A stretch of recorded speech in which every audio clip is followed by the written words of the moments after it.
Hi, I'm Drew. Welcome to the Baker's Woodshop. In this next two series of videos, I'm going to show you the setup and operation of new tools in our shop. We'll start with the lathe duplicator. While we may not have a pattern to test, we can still test the operation. And hopefully, everything will be working out fine. The lathe duplicator, right here on the Baker's Woodshop. Come on inside.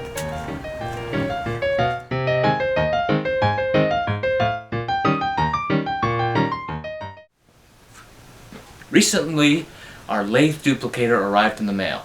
Now, I'm not one who normally does unboxing videos, but I think this time, I'll make an exception. Let's get started with this one, huh?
Now that's the first box.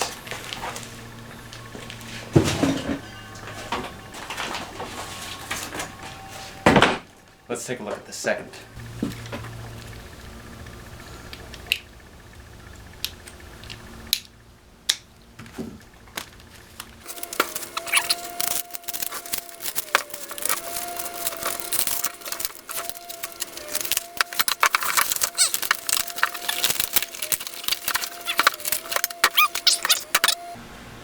Now that we're fully unboxed, I'm going to examine everything carefully, figure out what needs to be fixed, replaced, or can be left alone. Then, we'll fine-tune it on the Shopsmith. I'll see you there. There was no manual that came with our lathe duplicator. Fortunately, I was able to find one online, and I printed it out. According to the manual, the first step I have to do is make sure that these posts are aligned. Now, normally the first step I should do is attach these metal pieces to the main table. Unfortunately, that has already been done for me. However, they do match my Mark V Greenie. Now, I've got my straight level, let's line them up.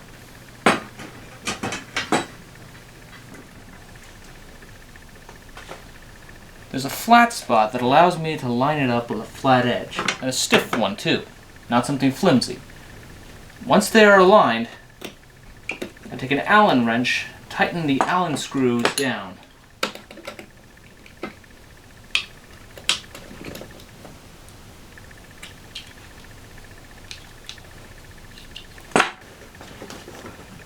Now that we're all aligned, we can put this aside for the Shopsmith later.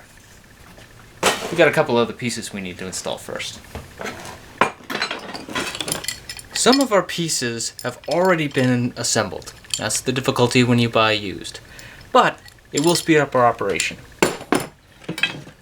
Now I take some bars that have a slot on each side. I slide these in.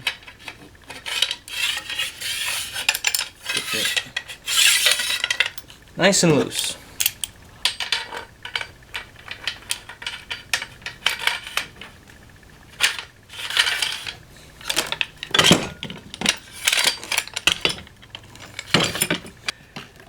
come in with an Allen wrench of the proper size. Do the same on the other side. Now that I've got that done, we can install the main supports. Now, there are actually two of these supports. One is for a lower bar. We'll show you that in a bit. One thing to remember, we want to go on the back side, the original I-beam.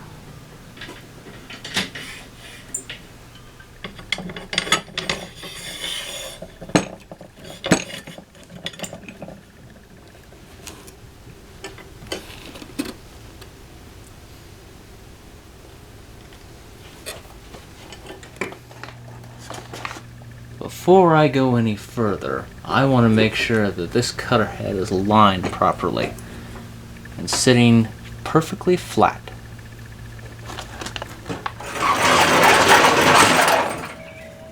Today we put this duplicator to the test.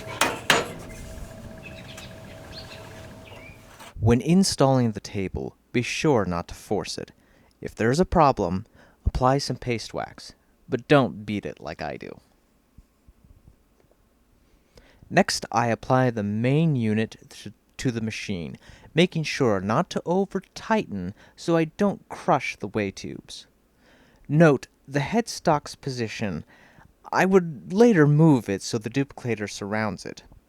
I also check the cutter height to the headstock, making sure it's centered. I'm sorry, I forgot to film myself doing that. Now let's find the center of some wood. Using a combination square, I scribe a line between opposite corners, twice. Where they cross is center. I repeat on the other side.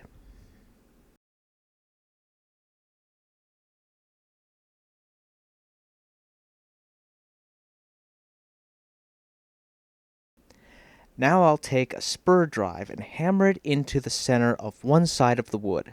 The other side will be pressed into the live center of the tailstock. Note, the quill does not spring back on my machine. The spring is old and ended up breaking. Once everything is locked and tight, we can begin. But before we go chopping and hacking, we've got to take a minute to talk about safety. Read the manuals that come with your power tools. The more you follow and understand those rules, the less likely you are to cause personal injury either to yourself or someone else. Roll up your sleeves when working with machinery like this.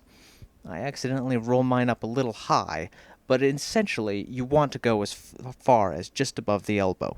With a machine like this, hearing is always good. You don't want to go deaf while you're young. But of course, the greatest protection you could ever take, eye protection. You will be thankful the day this comes in handy. Let's just hope it never does. You need to also use a face shield when working with a lathe. This I know from experience. Alright, let's get started.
Well, could use a little work, a little fine-tuning, and I think the cutter heads need to be replaced. But overall, I'm pleased with it. Hopefully I'll see you next time, right here, on the Baker's Woodshop.